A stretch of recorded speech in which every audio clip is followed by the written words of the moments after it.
Dando continuidade ao nosso conhecimento de patrologia, São Máximo Confessor, livro ascético, com perguntas e respostas, o irmão e o ancião. Estamos no nosso 6º encontro. Estamos no parágrafo 22. Continua o ancião. Estes são sinais de longanimidade, virtude de suportar com firmeza as contrariedades em benefício de uma outra pessoa ou de outra pessoa. A generosidade também reflete a paciência, a resignação com que se suporta as contrariedades. Não isto somente, mas também acreditar que você mesmo é causa das tentações. Isto é próprio da longanimidade. Talvez também seja assim, visto que muitas das coisas que acontecem conosco contribuem para a nossa salvação, ou a perdoar os pecados passados, ou a corrigir a presente negligência, ou para afastar os erros futuros. Portanto, quem considera que a tentação ocorreu por causa de uma dessas coisas, não se encoleriza quando for agredido. Maximamente, onde seja consciente de si mesmo, da própria culpa, nem acusa alguém por meio da qual a tentação ocorre. De fato, por meio dele ou por meio de outro, de qualquer modo, se deve sempre beber o cálice dos juízos divinos. Mas ore para Deus e seja reconhecido aquele que o perdoou. E acusa a si mesmo e aceita voluntariamente o ensinamento, como Davi a Semei, segundo Samuel, capítulo 16, versículo 7, ou Jó a sua mulher, Jó capítulo 2, versículo 10.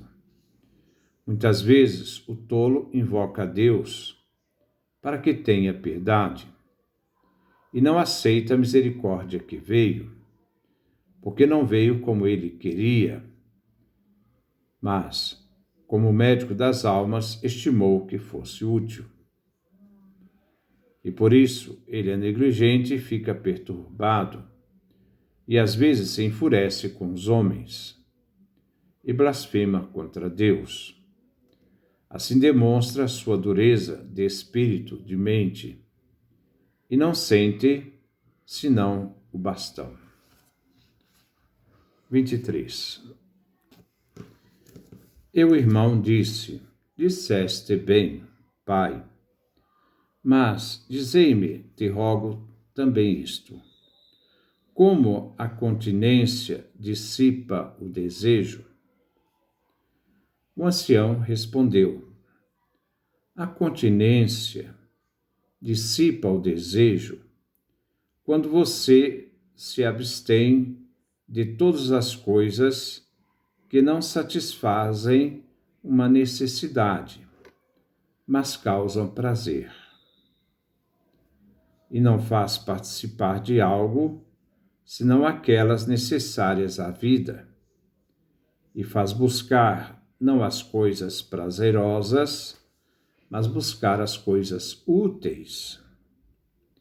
E não coloca na mesma medida os alimentos e bebidas à necessidade, não concedendo ao corpo liberar disposições supérfluas.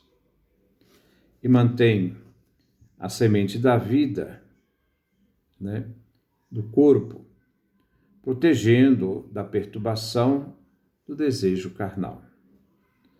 Assim, portanto, a continência dissipa o desejo, mas o prazer e a saciedade dos alimentos e bebidas aquecem o ventre e acendem o impulso para o desejo torpe, lançando todo o ser à união ilegítima.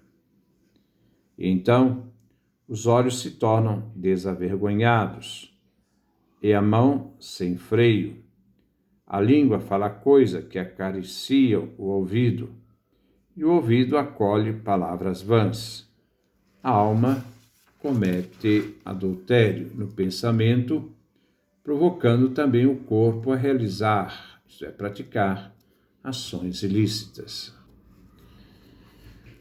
E o irmão disse: verdadeiramente, pai, é assim, isto mesmo. Mas ensina-me, te rogo, também sobre a oração. De que forma afasta o espírito, isto é, a mente, de todos os pensamentos? E respondeu o ancião: os pensamentos estão em torno de alguma coisa. E das coisas, algumas são coisas sensíveis, outras coisas inteligíveis. Nestas inteligíveis, portanto, hesitando a mente, agita os pensamentos. Mas graças à oração, se une a mente a Deus. E unindo a Deus, a separa de todo pensamento. Então a mente, estando nua diante de Deus, se torna divina. E se tornando tal,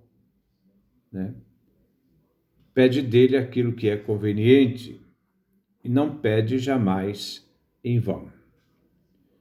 Por isso, portanto, o apóstolo ordena de rezar continuamente. 1 Tessalonicenses, capítulo 5, versículo 17. Orai sem cessar. A fim de que, unindo a mente a Deus, pouco a pouco nos arrancamos, de nós as paixões por coisas materiais. Número 25. O irmão disse: e como pode a mente rezar sem trégua, incessantemente? Na verdade, tocando e lendo, frequentando e cumprindo o mistério, nos distraímos para muitos pensamentos e sensações. Aquelas pessoas que na oração se divagam demais, começam com muitos pensamentos, mas não têm a disciplina de centrar naquilo que faz. O ancião respondeu: nada de impossível prescreve a divina Escritura, visto que o mesmo apóstolo Paulo tocava, lia e ministrava e também rezava sem interrupção. Oração ininterrupta é ter sempre a mente próxima de Deus com muita reverência e com amor. Vale a pena a gente repetir. Oração ininterrupta é ter sempre a mente próxima de Deus, com muita reverência e com amor. Na certeza da esperança e na confiança nele, e em toda coisa, e nas ações naquilo que vai acontecer. Nesta condição, o apóstolo dizia: quem nos separará do amor de Cristo? Aflição ou necessidade?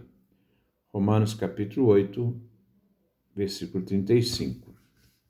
E mais adiante: porque estou convencido que nem a morte, nem a vida, nem os anjos, e continua o texto, Romanos capítulo 8, versículo 38. E ainda: em tudo atribulados, mas não atormentados, perplexos, mas não desesperados, perseguidos, mas não abandonados, abatidos, mas não perdidos. Portanto, sempre no nosso corpo, a mortificação do Senhor Jesus, a fim de que também seja feita a fim de que também a vida de Jesus se manifeste em nossa carne mortal. 2 Coríntios, capítulo 4, versículo de 8 a 11. 26. Assim, portanto, o apóstolo incessantemente rezava, e verdadeiramente em todas as suas ações e em tudo o que lhe sucedesse, ele, como se é dito, estava apoiado na esperança de Deus, em Deus, na esperança em Deus. Por isso todos os santos gozavam sempre, angustiados para atingir ao estado do divino amor. E por isso o apóstolo dizia: com muito bom grado, portanto, me glorificarei nas minhas fraquezas, a fim de que habite em mim a força de Cristo. 2 Coríntios, capítulo 12, versículo 9.